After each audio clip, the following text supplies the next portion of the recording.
Hello, everybody. So today's episode is kind of an unorthodox one because you might have expected today's episode to be like Edin, Pele, Basalt, or Italy, but I realized that there isn't a lot of documentation or just guides in general for callouts on those maps. So I thought I'd make this guide first, a general guide to coming up with your own callouts and trying to understand your teammates' callouts as well. So starting off, we are in a map made by someone I know, my goat, my knight in shining armor Zoker. Starting off, we're in CT spawn, and T spawn is all the way over here. I hope it's clear why these are called that. It's T and CT spawn because where they spawn, it's where they spawn, right?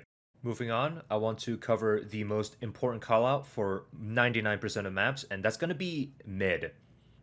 So when you look at a map from a topography view, it's particularly obvious in three-lane maps, and three-lane maps refers to how many large lanes there are. So as you can see for DE Artemis, you can see that there's a lane over here on the B bomb site. There's a lane over here on the A bomb site, and the third lane, which is the most important one, is the mid callout right over here. Right? And the reason why this three-lane callout is so important is because it creates four squares, right? Because there's a way for you to get to either bomb site from the mid callout. So you can see over here, this is the connection to B from mid. This hallway is the connection to the A bomb site. So it creates, four squares, as in this little square. It creates this little square on the CT side. You kind of get the idea, right? So I just want to quickly cover the 1% of maps that don't have the three-lane layout. So we're over here in beautiful Train, the remake. So over here, you can actually see that there's only one lane that isn't a part of a bomb site, and that's very far away from the mid callout. So in Train, actually, the mid callout doesn't get used very often, but when you do hear it, it refers to this right over here, and the reason for that is because generally it meets the other criteria of mid, right? It connects both. It connects to both bomb sites. So in this case, it's literally on the A bomb site, and when you come over here, there's a connector all the way over to the B bomb site, right? And a lot of old school players will call this area Z, but for newer gen players, this is called the connector, and obviously you might expect the connector callout to be connected to the mid area, right? And there's a little bit of merit to calling this area mid and Train as well, because a lot of the other callouts just generally create a circle around this area. So, for example, Heaven, Bomb Site, E-Box, Pop Dog, Red Train, yellow or orange train, Olaf. You already get the idea. There's no real callout for this area, so mid kind of mid kind of fills in that empty void. And another great thing about this callout is that it's, well, literally in the middle of the map. So once again, going from a topography view, it's quite literally in the middle of the map. So that kind of covers the 1% of times when mid kind of is in an unorthodox place. So already moving on to the bomb sites, it's pretty obvious that the A bomb site is called A, the B bomb site is called B. It'll appear on your radar on the top left. Easy enough and simple enough. Another callout that you might hear often is A main or B main, and you might be able to extrapolate what it means from the callout, but main usually refers to the main way, the main hallway, the main entry point to either places, right? So generally, I would consider this area a main because it's just a lot more open and provides a lot more cover than, let's say, over here. Like this is kind of the area that a player would push as a solo player, right? So you'd have pretty much three players go through A main. You'd have one player go through here and maybe one player go through mid. But generally, A main refers to the area where the terrorists might want to push in as a team. It generally has a larger area, generally has more cover than the alternative way to get to a bomb site. And speaking about the one player pushing in from mid, another common name you might hear is connector. And connector usually refers to the connection between the mid and a bomb site. And what you might be thinking is, well, there's two connections, right? From mid to either bomb site. There's one to A, there's one to B. Well, that's when the third principle comes in, where when two places have the exact same name, uh, the place that gets the name is usually the one that has no other major distinctions. So, for example, right over here, this is just a hallway, right? This connector that goes over to B, it pretty much has no distinctive features about it. Maybe you could call that ruins, but that doesn't really do it. So you'd probably call this connector. And as for over here, this connector has stairs, it's got a statue, it's got arches, it's got plenty going on for it, right?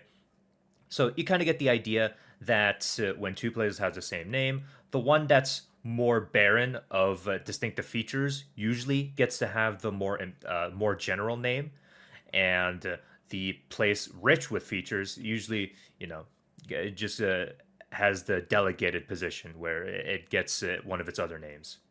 You kind of get the point. So going on back to the main call out, most of the time, both of the bomb sites will have a main call out. So this, for example, this would be a main over here. I consider that as B main, right? Because it's obviously, again, it's a lot more open. It's got some cover. It's generally just the better area to push as a team rather than this really tight hallway. So, you know, that's a really nice thing to keep in mind, and it's probably one of the most common callouts you'll hear. So, the next callout I want to cover is Heaven, and Heaven, quite intuitive as its name, refers to any sort of high ground in a map. And usually, Heaven refers to these high callouts, these high up callouts in bomb sites. And the important distinction to make here is that Heaven is usually a place that's easily accessible by one player. So, for example, right over here, as you can see, you can just jump up nice and cleanly above these boxes, and you can get up to this Heaven callout pretty comfortably, right? The problem comes when there's, for example, when you get up onto high ground, not by yourself, right? So boosted up by another player. When that happens, quite intuitively, again, it's called boost, right? Because you were boosted up there. And going back to the Heaven call out, right under Heaven, usually, if there is an area under Heaven, then everyone calls it Hell because, it makes sense. It's better than calling it under Heaven. Four syllables versus one syllable is, a lot of time saved. It's just easier on the throat as well, just to say in general. And I think it's pretty intuitive why Hell is right under Heaven. So next up, I want to cover lateral movement in Counter-Strike. Obviously, not a singular map in Counter-Strike that's officially in the game is a completely flat and even ground, right? There's obviously some verticality to it, especially in maps like Vertigo and Overpass. There's a lot of different ways to get up into high ground and get lower, right? And usually it's through the means of three different things. It's through stairs, it's through ladders, and it's through ramps, right? The ramps being sloped areas on the ground, just like this. Once again, another really common call out that's actually almost in every single Counter-Strike map is the existence of something called catwalk. And, when you hear catwalk, it's like you think of a walkway that cats are on, and cats, very feline cats. They're usually really high up in some thin walkway. So whenever you see sort of these thin walkways that are elevated from the ground, that's preferably near a wall most of the time. You just call it cat or, catwalk. I think it's pretty intuitive. So the next thing I want to cover is the importance of callouts. Not like the importance of callouts in general, but I mean like the importance of some places having names. So obviously, whenever you load up into a game like Counter-Strike and you go into a map, they're gonna have themes, right? Mirage and Dust 2 are kind of dusty maps. A map like Insertion, if you remember, Insertion 1 was this farmhouse that was like in a rural area. And what happens with these maps and these themes is that a lot of structural environments will repeatedly be found in different areas of the map. So, for example, in DE Artemis, you can see there's an archway there, archway here, arches there, there's an arch over here. You know, there's arches literally everywhere, right? And it's not unique to just Artemis, where you can find one thing over and over. For example, in a map like Vertigo, for example, there's construction and wood pieces everywhere, right? There's a reason why you don't hear the call out to wood boards or construction. And when you do hear that, it's for a very, very important call out. So you wouldn't, for example, in a map like DE Artemis, you wouldn't call any place or any archway just arch, right? You would call the most important archway arch. So, for example, this area, I wouldn't call it arch because it can be easily coughed up to B main, right? It already has a name, so it doesn't deserve one.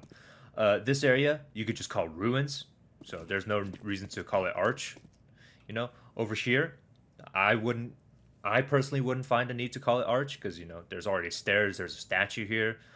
Uh, Maybe for this, there's a case to be made about arches. Actually, this is a really good place to call it arches, right? Because it's very big. It's an imposing area, and it's a pretty common place to hold. I could imagine someone holding this area. I can imagine someone holding over here, maybe someone pushing into the bomb site holding this angle. There's a lot of places that you can hold in the A bomb site from these arches. So most likely, I would give this area the call out arches because it's the arches that matters the most. It's the one that has the most distinctive purpose compared to all the other arches in the entire map. So the next thing I want to cover is actually going to start off in Vertigo, and it's the last kind of principle in Counter-Strike callouts is the idea of pro play. Obviously, Counter-Strike esports is one of the largest esports around. I don't know what other games top it. I think League of Legends is one of the few games that gets higher viewership than Counter-Strike. So obviously, with such a large esports scene, it's obviously ingrained in the culture, right? And the way it manifests in Counter-Strike culture is through the usage of callouts, right? And usually it's when a pro player gets a sick play in a usually unnamed area. Uh, they just call that area after the player who made that sick play. So for the longest time, I've been calling this area Guardian. I don't even. I'm gonna be honest with you. I don't even know why I'm calling it Guardian. I just know that Guardian did a really sick play here. Guardian, the Counter Strike player. Another call out named after a pro player I can think of is right over here in Train. It's called Olafmeister, and the reason why it's called Olafmeister is because allegedly Olafmeister used to love coming through the spot, and he just kept on naming it after himself over and over until it just stuck with the community, right? So, pro players in Counter Strike, obviously the esports and pro players, very ingrained into the culture. So it's very common to see spots just named after pro players. And the final thing I want to talk about is the idea of calling any area indoors or most of the indoors areas in Counter Strike apartments. I hope it's clear why it's called apartments. So, for example, in maps like Inferno, especially, there's a nice little indoors area on both the T spawn side and the A bomb site side. So, generally you'll just call that apartments because, it's indoors, it's inside of a house. You just call it apartments. It's pretty intuitive as it is. So, with all of those principles applied, I'm going to show an example of that in action. Starting off in CT spawn of DE Artemis. This area I would probably call elbow because it's in a kind of a curved shape. Either that or banana. Banana is a really good call out for this, just because of the shape of it. Obviously, I would call this area the A bomb site. So next up, I would probably call this either statue or flowers because there's another statue right over here as well, and an equally important call out. So, you have the option of calling this statue and then this over here garden or flowers, or you could call this stairs. I mean, you could call this statue and you could call this stairs, you know. So you kind of have ideas, you kind of have options there. Next up, I would probably call this a main and call this big box. Well, because it's a big box, right? I bet you it's a really important call out. You could also call this headshot. That's another thing I forgot to cover. Any area where it only exposes the enemy's head is usually just called headshot. So we could also call this headshot. This over here, I would probably call apartments because it comes right out of this indoors area. And moving over further, actually, there's another apartments here. For this one, you could just call it T-apps because it's closer to the T side than the bomb site. But actually, I'd be more inclined to call it bridge just because it's in a bridge area. Or you could just call it clock tower. Actually, how the fuck did I not notice this? Shit, man. I remember when Zucker was first making this map, I was trying to make lineups aimed at this clock tower. So you could call it clock tower as well. Any of them will work, pretty much. This callout I'll probably call tree, just because it's the most distinctive area of the map, and pretty much there's no other very distinct trees in the map, so this is probably the best area to call tree. This area I would definitely call underpass, just because it goes, under apartments and through this tight area over here. Coming back to T-spawn over here, the way Zoker's mapped this is that there's these two very distinctive hallways that leads to either bomb site from T-spawn. This is the one case where you can't give any alternative names to both of these callouts. So you would probably just use a distinctor for both of these callouts. So this hallway, since it leads to the B bomb site, this would be called like B halls. This would be called like A halls. You kind of get the idea. Moving on over, I think it's pretty easy to call this area either cafe because of all the desks and chairs here, or you can just call it fountain. I think fountain is really easy as well, just because it's a distinctive part of this. It's a distinctive feature of this part of the map. As for this area of the map, I'd be pretty comfortable with calling this B main, just because it's the main way you get to the B bomb site. And as for this doorway, I'm not really sure what to call it. Maybe just door. Actually, door sounds really nice. It's kind of up to whatever this texture will be, because right now, since the map is still a work in progress, you can't really give this a proper name other than just, I guess, doorway. Tunnels, it's too small for tunnels.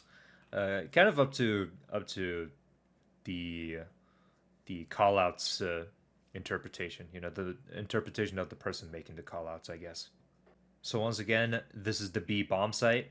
And actually, there's three really nice distinct shapes here that the CTs could be holding behind. I suppose you could call this behind big box or behind box. You could call this behind pillar because it's just a pillar that goes up. And you could just call this behind wall because it's a pretty nice thin wall. It's probably wall bangable. Hold on, let me just... Ooh, it's wall bangable. Yeah. Yeah. So you could call this wall bang as well, probably. Just because thin walls in Counter-Strike are also just called wall bang a lot of the time. And, once again, just like I covered, I would definitely call that heaven. I would definitely call this hell. So nearly circling back to CT spawn, I'm not really sure what to call this area. Probably if there's like some graffiti, could name it after the graffiti. If there's some distinctive features about this area, just call it after that. But if there's really nothing to call it, I'd say you just call it CT Heaven, as in the CT side of heaven, or CT Hell, actually. CT Hell makes a lot of sense, because Hell is actually the one that's ground level. So, there's that. I would definitely call this area Sniper's Nest, just because of the fact that, it's at top mid. So, usually most of the time, the CT side of mid, or top mid, usually has a nice little high ground that you can use a sniper to, hard scope and hold angles. And The nice thing is it also has a roof above its head, so it's really easy to just call it a nest. So Sniper's Nest is a really nice name for this area, I think. Moving on over, as it was the first thing covered, I would definitely call this middle of the map, or mid. And as for distinctive features of mid, I'd say this area is like bottom mid, just because it's the bottom area of mid. I'd call that truck, just because it's the only truck in the map, and just like we covered, I'd call that catwalk. I'd call this ladder or steps. I call this mid boxes. You kind of get the idea. I would call this area either clock tower. You could also call it under bridge. You could also call it ramp, just because there's a ramp there. I like the name clock tower though, because it's really distinctive. It's a large, imposing part of imposing building, imposing construction. So it kind of covers this entire area, whereas ramp kind of covers just that. Underbridge kind of covers like that area. So I really like I really like the name Clock Tower, just because it generalizes this entire area into one, makes life just a whole lot easier. And finally, I would definitely call this area connector, and this area either stairs or statue. And obviously, you can't forget the most important call out. He's right over there. He's right.